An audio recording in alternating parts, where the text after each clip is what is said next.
This is an unrehearsed program. The views expressed are those of the guests and not necessarily those of the producer. Today's topic: India's chance to fly in Passion for Truth, award-winning program. Welcome to another edition of Passion for Truth. India has all the elements to become the world's most dynamic economy. So what are the obstacles? That's what we are going to talk about next. Somu Kumar, who organizes activities in DC to keep the Indian community stay abreast of social and political changes in India. Sushil Tiwari, an IT professional who maintains the Facebook page of India's Common Man's Party in DC. Dr. John Waldice, a former president and vice chancellor of Central Buganda University, also a founder and first president of a francophone university in Haiti. And Dr. Abul Hassanun Usari, a researcher on the historical perspectives of Indian events impacting on Muslims in India and abroad. Manmeet Singh, producer of the film A Little Revolution and the Widow Colony. He is a musician, political activist, and also works at an IT firm in DC. Welcome you all. Thank you. Thank you. So, Dr. Ansari, shortage of power stops India from a chance to fly. I mean, its economic conditions are very good. More than half of all manufacturers suffered power cuts lasting 5 hours each week. Yet the economic conditions of India are pretty good. Does India has a chance to fly under the circumstances if the free expression is allowed? First of all, I think this Indian cut and all those things, it's more of a political thing. It's not there is a shortage of electricity in India. I think the problem was corruption, and I think since these people have come to in Delhi, if they do a great job, I think they will spread like a wildfire. And reforms are not only needed but implemented. And this power cut and all those things is just simply a political game where the common people suffer, productivity of the nation suffer. India made a lot of progress. That is because of the NRIs who are in America and other countries. They have invested a lot of money and a lot of jobs were created because of them. That is why India is so good, not because of the political party in India. When Manmeet, the Indian people want reforms, the opposition parties get popular with the general masses, but they seldom make a lasting mark. I mean, the leader of the Common Man's Party was helpful in introducing certain reforms, but blew his opportunity. Was his rule chaotic or what? Well, he is a very principled man, Arvind Kejriwal of the Aam Aadmi Party right now. So here's a dichotomy, right? At the Delhi election, you have a person who is an equivalent of an MIT or a Harvard graduate from IIT, and he feels the beat and the passion of the people. And when he says Aam Aadmi, that means the common man. It's basically the common man across all demographies. So you've got the women in there, you've got the rural farmers in there, you've got the Sikhs and the Muslims and the minorities in there. So he feels the pulse and he's brought those positions forward. And in the short 49-day period when he was the chief minister last time, he resigned based on principle. So for him, he has established time and again, it's to clear corruption, it's to bring your daily requirements of power and water into the system. You know, these benign things which we don't even argue about in the Western world are a factor of winning or losing an election. So he wants to take that out of the equation and really take India forward. Whereas the contrast, when you talk about opposition, the only opposition in New Delhi right now at the Delhi level is the 3 or 4 BJP leaders that came in. But here you've got the contrast of Prime Minister Modi, who himself is not even close to delivering the kind of human rights commitment that Arvind Kejriwal already has done in his last stance and in this current stance. Do you think the Common Man's Party has the leadership to fill a vacuum in the national opposition? Absolutely. I think the aim of the Aam Aadmi Party is to actually prove it in one state, like our friend John said here, that it is yet to be proved, and we agree to that. We think we can show the world and especially our other states in India that good governance is possible. We can reduce corruption, we can improve on our human rights situation, we can improve on job growth and everything. Then we actually want to go into other states and with the track record for ourselves. So that's our goal for now. Why has people's fascination with Modi slipped recently? I mean, do you think Modi lacks the courage to shut up the extremist groups? That's one point. But again, people didn't vote Modi just for his name. They have a very high expectation from the Gujarat model. There was a very rosy picture drawn for Mr. Modi that he is going to bring a development like Gujarat has, although people haven't seen it. But that model is a lot talk about like in India from past 2 or 3 years. People are disappointed. They are really, really disappointed. They saw that they have like something good going in Gujarat, and that's something good is going to come in India too. But when Modi became a PM, he thought he's going to bring a bullet train, 70 smart cities, and in next year budget, there is no talk about bullet train, no talk about smart city, everything is gone. Development index and other like eight core industries progress, like every development index is going down. John, is it difficult for any prime minister to newly appointed minister to not take a stronger action against the extremist groups if they have successfully fired up his campaign during elections? Yes, the problem with extremist groups is that they do carry votes, and they carry sympathy with them. And so a prime minister or anybody who's in politics has to balance things out, which is probably why things have not happened the way people would like to see them. But may I draw a comparison about, I have a house in Uganda, and it's on a dirt road, a Maram Road. Every election since 1999, the politicians have told me and all the neighbors that they're going to pave that road. That was since 1999, so you know how many years that is now. And that dirt road is still a dirt road. But the next election, somebody will come by and will promise something else. They will actually pave the road again. Of course, it won't happen. This is one of the problems that we have in India, too. People will promise things.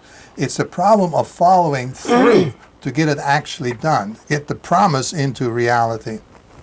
What do you make, Manmeet, of the evidence of religious extremism in India? One BJP cabinet member in Delhi called non-Hindus bastards and earned only a slight reprimand from Modi. Yeah, he is benefiting from Hindu or Hindutva or the extreme right wings of Hindus. So you've got forced conversions or reconversions in Ghar Wapsi. You've got a mandate that each Hindu household should have at least 4 or maybe 5 children, and versus the previous government that were stressing population control. So, and then there's more privileges and protection for the cow than the women in college in cities or urban areas. Privileges for cows? Yeah. There are cow retirement ID card homes. they're giving ID cards to cow. And now they've talked about ID cards and tagging cows to make sure that they are. And a lot of my friends who have visited India with me, American friends, and they just can't fathom there are so many hungry children who are dying of malnourishment, and they just can't fathom this lopsided equation. So, yeah, you have to consider India is a country of gods and goddesses. You've got 8.4 million gods, and there's recently an unveiling of a Modi temple, and a bust of his was But he unveiled. stopped it. Yeah, Modi he did stopped it. But it makes a point the way people think. Whether it's Worship him. Amitabh Bachchan or whether it's Modi, this worshipping of an icon. And that's sort of the rejection that even Kejriwal is saying that I'm not an icon, and Aam Aadmi Party is an idea, and that's why there's efforts to preserve that idea and bring it to fruition. RSS group, Dr. Ansari, has been an ally of Modi, and it continues to say openly that all Indians are Hindus. Should Modi appear on national TV to condemn such statements? Modi should, but he wouldn't. Modi by himself is a fanatic Hindu. If you look into it, how he came to the power. First, he engineered the Godhra train incidences, which was burned, Muslims were killed. He blamed the Muslims, then he came for a bigger bite. There was a massacre of the innocent Muslims in Gujarat. From that, the Hindu fundamentalist, which is a majority in India, whether it's you call RSS, Jan Sangh, or fanatic Hindu, they are the same. They saw him as somebody who can further their agenda. So they chose him as a prime minister. What is the qualification of Modi to become prime minister of India? A criminal? and he deserve a court in the international court. We need to provide the justice to the victim and victimizer both. That is what is the place of Modi, not the Prime Minister. It is, John, the thing is that for any Indian Prime Minister not to take a strong stand on the TV. I mean, he did not speak out against religious violence, even as several churches were burnt or damaged and Christians were scared to death. Is it one of those things that they lack the proper skills to woo the public when such crises do occur? I think there's a certain element of truth in that. I mean, one of the reasons that President Obama won was because he's such a great orator. And if you're not a great orator, then you're not much of a politician, because you cannot explain what's on your mind and what's on your heart. And so the oratory skills, I think, are very important. Perhaps, somewhere along the line, well, to talk about, I mean, it's not something that Indians lack, because look at Gandhi. He was a perfect example of a great orator. He could say in few words what needed to be said. But later on, we have people, that cannot do the same thing. And the other thing, of course, about the question about everybody in India is a Hindu, and should that be condemned? We have people in this country who say this is a Christian nation, which is also false. And they should be seen as fools rather than. We here, I mean, regardless you are Hindu or Muslim or Christian, whatever, you have freedom to practice on your own faith. Not in India. I mean, this Modi guy, all he says, he started the program called Bahulao and Daughter Bachao. It's a code word for a fanatic Hindu. No, it's not. People are practicing their religion in India. That's not the issue. The issue is that they make such unfortunate statements on TV. Either they lack the sophistication or the diplomacy to use certain words. No, it's not that they don't have sophistication. They are very sophisticated criminals. It's in simple words. They are not stupid. We are taking a break. When we come back, we are talking about, have the media been unkind to Modi because he has acquired the reputation to silence those who would raise awkward subjects. Recently, officials at Delhi airport used trumped-up charges to stop an Indian woman from leaving the country. She had planned to tell a parliamentary committee in Britain that a coal mining project would harm forest dwellers in India. What about that? We'll talk about that when we return. Stay with us, Passion for Truth.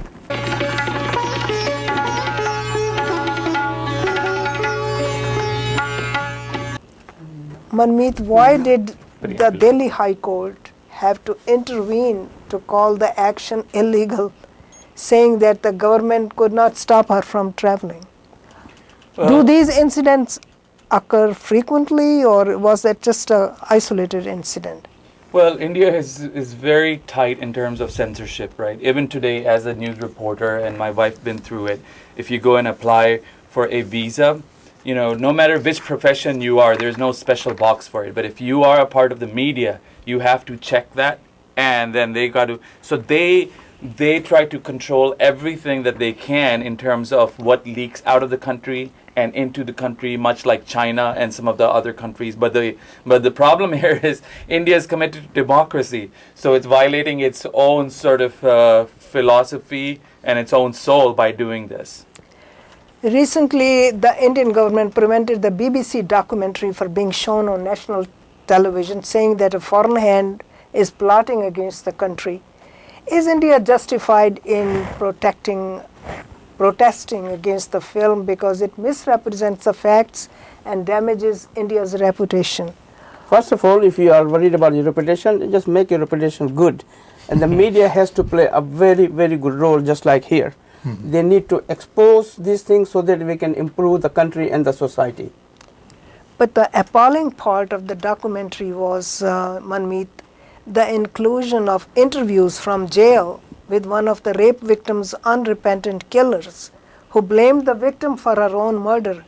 It does damage India's reputation, so India had a right to get offended.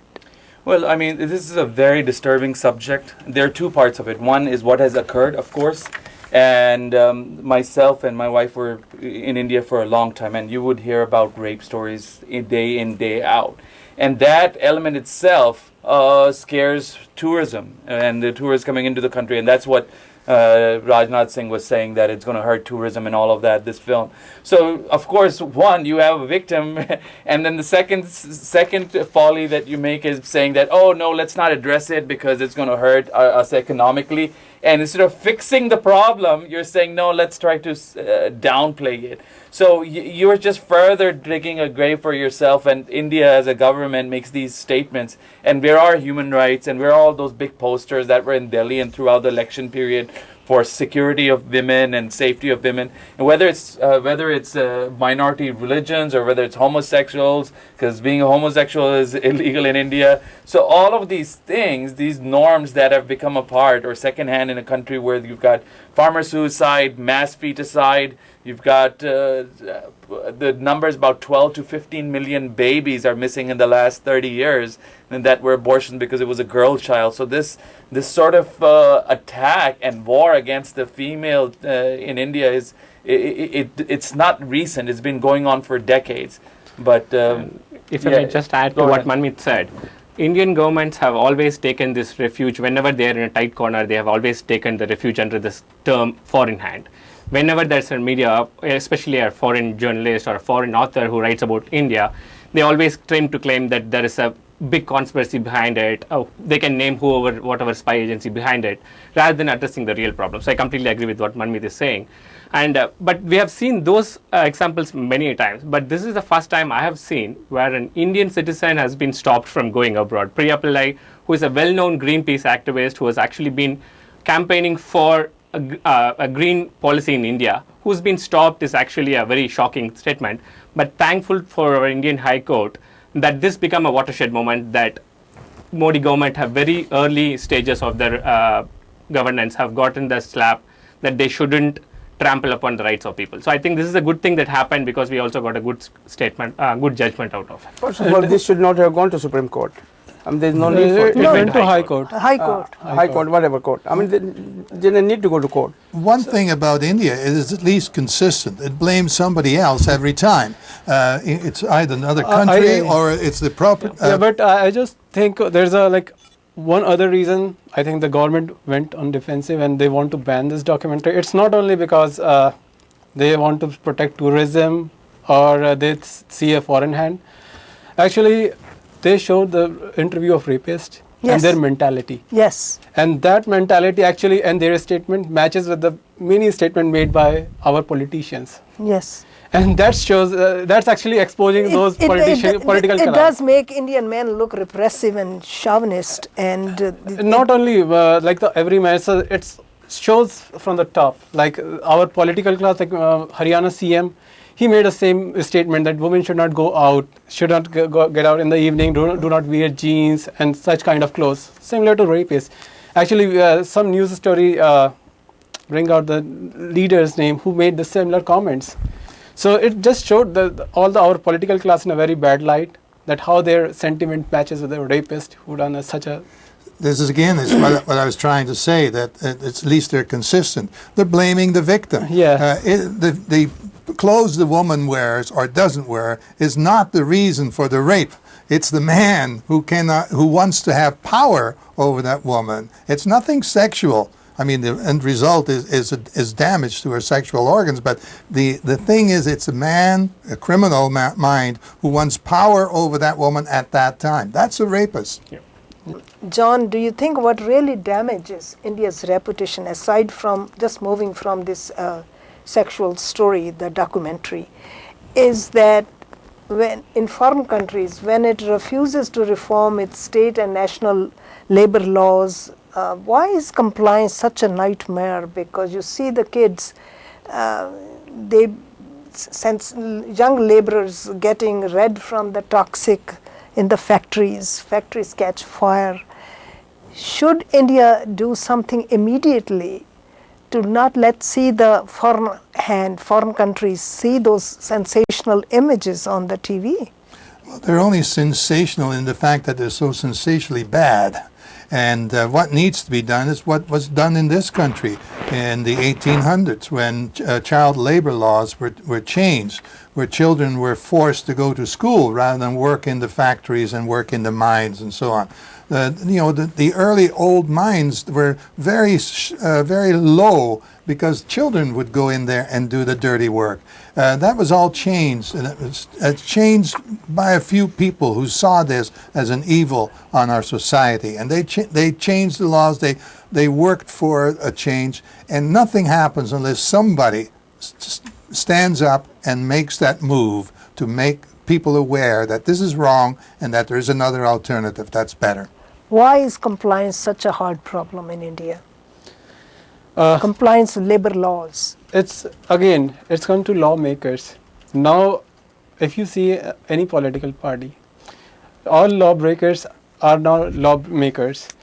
Let me give you a recent example where the tobacco legislation is coming and still discussion is going on.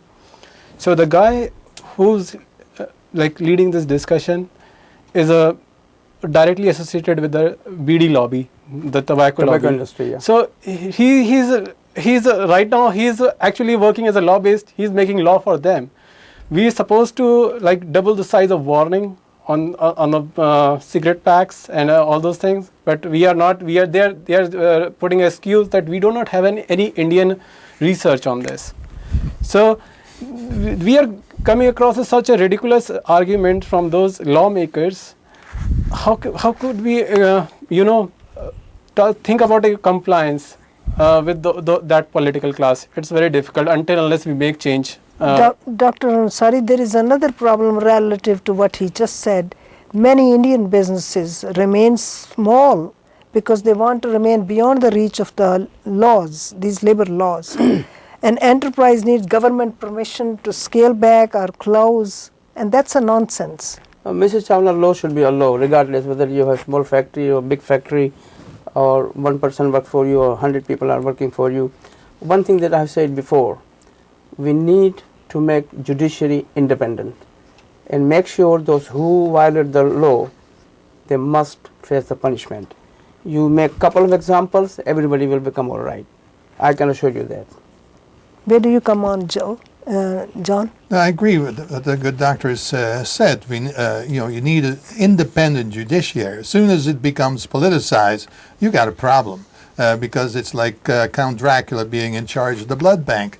It is not. It's not going to go anywhere because the people who make the laws enforce the laws. Give me a break. We're not that perfect.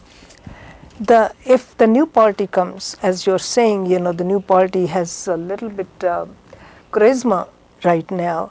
Manmeet, you need the courage to implement those reforms. Does the new party prepare to implement the reforms, or does it really talk about those reforms? Because people want results, and the people in India are also very quick to misjudge or judge if the results are not forthcoming.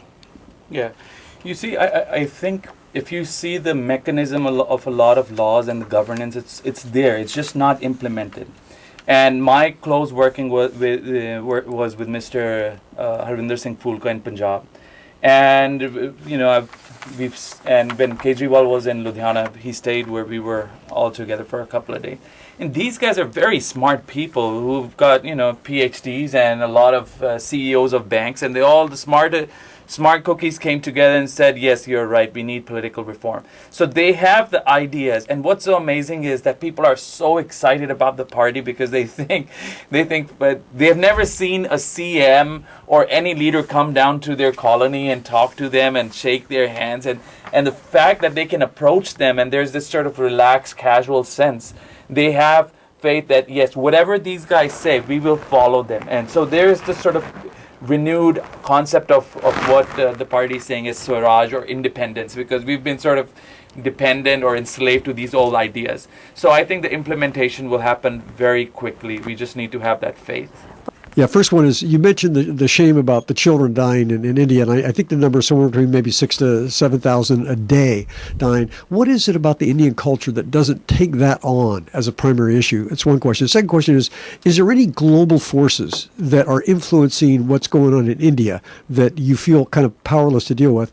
And the last question, is there anything the United States government one should be at a doing? time, They can ask whatever one. Is there anything the United States government should be doing or not doing to help, to assist? Manmeet, can you answer that? When you said children dying, do you mean Malnutrition, infection, hunger, poverty. okay, or and not infanticide or female Right, infanticide? yes.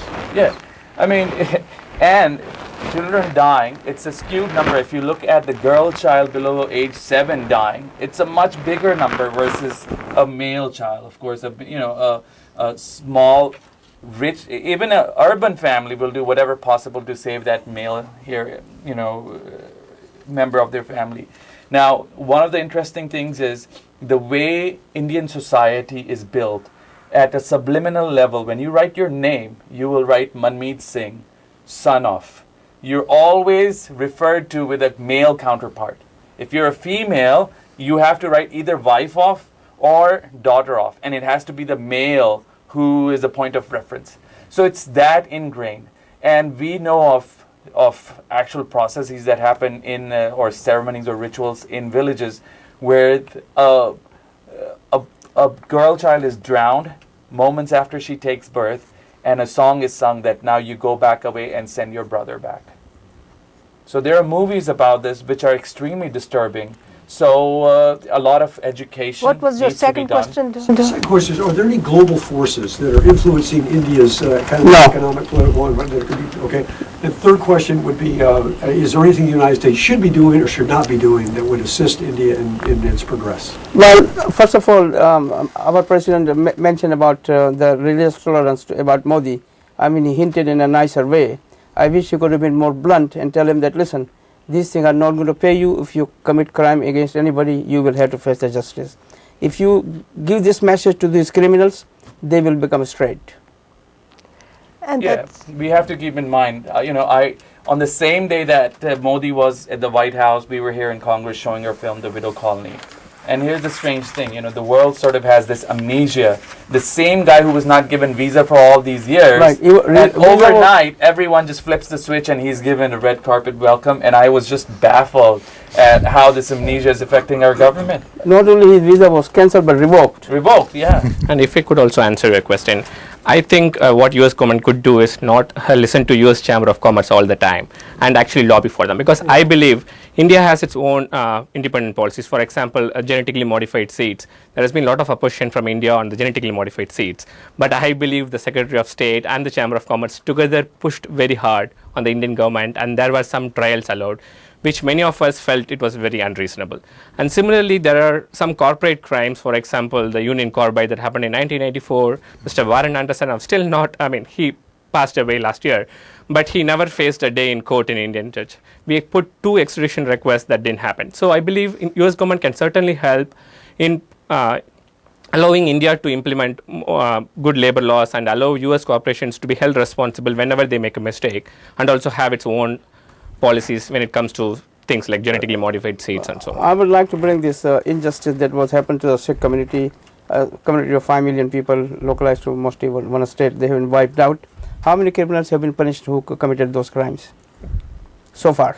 Give me one example. Yeah, 1984 riots. I think no one. 1984 and 2002 is the biggest blot in Indian democracy, Dr. Yeah, Ghare. And that actually we need someone, neither Congress nor BJP, to come into power to be able to hold those criminals to justice. It is the duty of an international community. When you are selectively eliminating one community based on their faith, race or religion, you are coming an international crime. It is not a national matter anymore. It's an international matter, and the criminal needs to be brought to justice at any cost, at any price. and that's all the time we have. We'll bring you another edition of Passion for Truth next Saturday and Sunday. Thank you for joining us. Thank you all.